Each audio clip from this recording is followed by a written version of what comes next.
जय हिंद दोस्तों। आज पढ़ाएंगे आपको सर्कल। देखिए मेरे भाई, सर्कल जो है ना वो आपका दो तरह का होता है। एक तो होता है आपका मेंसुरेशन वाला और एक होता है आपका ज्योमेट्री वाला। तो हम पढ़ेंगे आज ज्योमेट्री वाला। ठीक है, ज्योमेट्री में होता है उसका पढ़ना पड़ता है प्रॉपर्टीज, मेंसुरेशन में पढ़ना पड़ता है उसका एरिया। ठीक है, तो हम जो पढ़ेंगे सर्कल, जो आपको बताएंगे सर्कल के बारे में आज, वो आपका होगा ज्योमेट्री वाला। क्या है मेरे भैया? सर्कल। सर्कल देखिए मेरे भाई, ज्योमेट्री में जो सर्कल है उसमें से आप एसएससी के मामले में अगर आप कोई एक भी एग्जाम देते हैं तो सर्कल से एक क्वेश्चन तो आना फिक्स है। ठीक है, तो उसका बेसिक पढ़ेंगे। इसमें पढ़ना बहुत सारा होता है, बहुत सारा चीज सीखना होता है, पर उसका सिर्फ बेसिक पढ़ेंगे। यहाँ उसका जो बेसिक बात है जो है वो क्या है। ठीक है, आपको ये वीडियो सिर्फ बेसिक के लिए है, डिटेल में जाने के लिए वीडियो आपको और देंगे।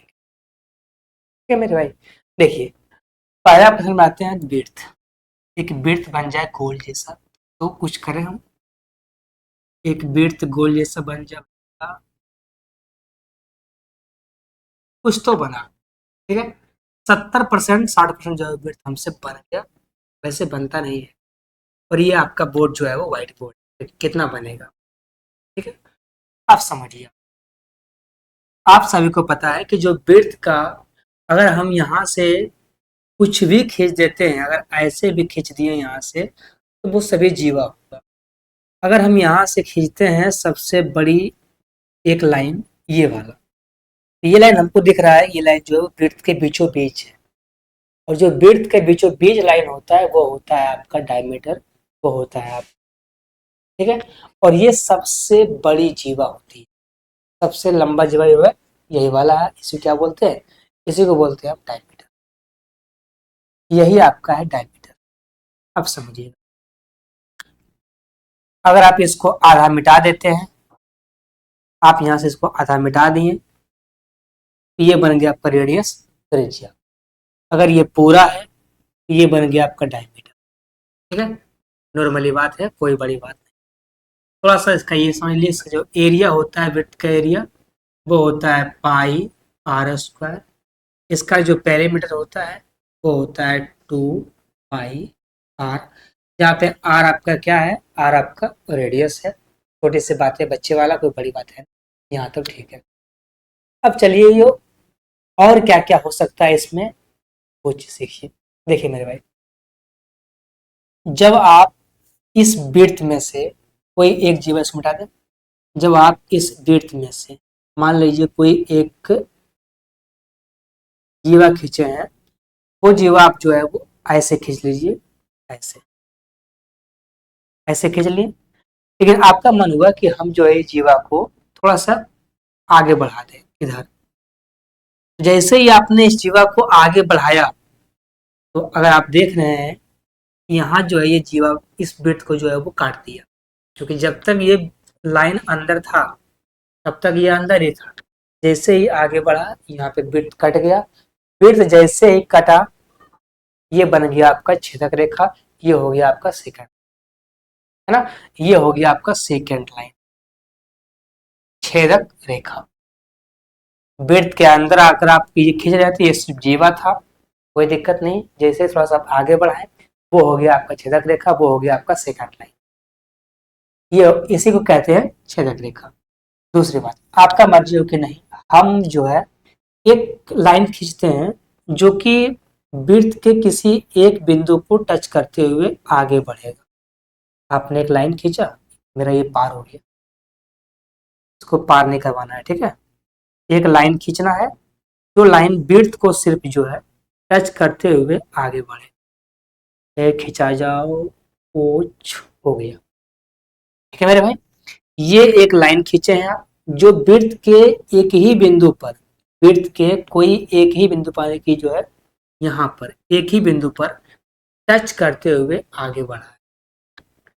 जब ये टच करते हुए आगे बढ़ेगा तो आप देखें, इसको बोलते हैं स्पर्श रेखा, टेंजेंट लाइन। यही है आपका टेंजेंट, स्पर्श रेखा। वृत्त के किसी एक बिंदु से जो रेखा गुजरती है उसे बोलते हैं स्पर्श रेखा, टेंजेंट लाइन।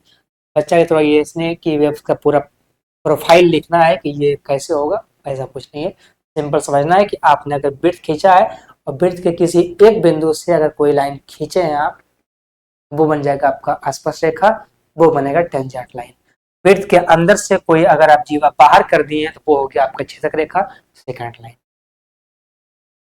ठीक है, नॉर्मली सही है बात है। अब यहाँ देखिए, थोड़ा सा इसको रन दे और ये, अब यहाँ देखिए एक वृत्त और बनाते हैं आप। ये एक वृत्त बना लिए,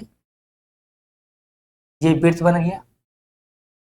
अब देखिए, अगर आप इस वृत्त में ये एक जीवा खींच दी, जब आप जीवा ये खींचे हैं तो आप देख रहे हैं कि यहाँ जो है मेरा दो बन रहा है, दो चीज। एक मेरे सामने जो है, आप एक बड़ा सा वृत्त लिए और जब आप वृत्त पर ये लाइन खींचेंगे तो जहां तहाँ ये जो है दो भाग में कट ही जाएगा। ठीक है, ये आपका दो भाग में कट जाएगा, एक भाग ऊपर वाला होगा, एक भाग जो है वो नीचे वाला होगा। अब जो ऊपर वाला है वो बहुत बड़ा भाग है, उसको बोलते हैं मेजर आर्क, उसको बोलते हैं हम मेजर आर्क, बड़ा। नीचे वाला जो आपका छोटा है इसे बोलेंगे हम माइनर आर्क, छोटा आर्क। ये भी होगा आपका माइनर आर्क, छोटा आर्क।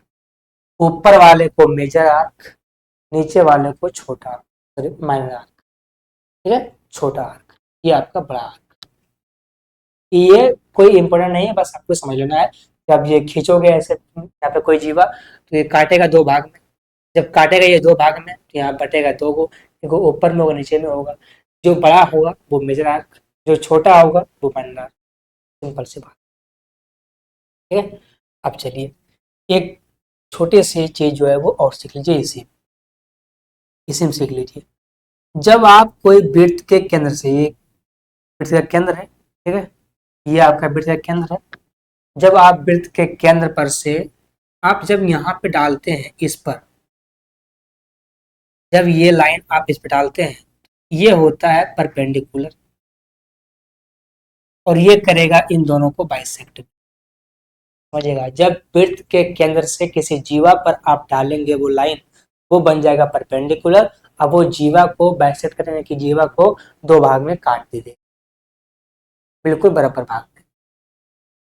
अगर आप यहाँ से ये लाइन खींचते हैं तो ये केंद्र से आप डाल रहे हैं परिधि पर, ये आपका रेडियस है। यहाँ से आप ये डालते हैं, ये भी आपका रेडियस है। अच्छा, आपको ये समझ में आता होगा कि ये वृत्त का केंद्र है, इस केंद्र पर से चाहे हम जहां मर्जी हो डाल लें, जहां मर्जी हो डाल लें, कुछ भी डाल लें, वो सभी का सभी रेडियस ही होगा। इतना आपको समझ में आता होगा कि वृत्त के केंद्र पर से चाहे हम जहां, केंद्र पर से परिधि पर जहां भी लाइन डालते हैं वो सभी का सभी रेडियस होगा, वो सभी का सभी बराबर होगा। ओके मेरे भाई, पढ़ना इसमें बहुत सारा है, सीखना बहुत सारा है, पर छोटा सा ये वीडियो है। ठीक है, अभी आपको और भी चीज़ें बताएंगे, बस आज आपका यही था। तो मेरे भाई फिर मिलते हैं, तब तक के लिए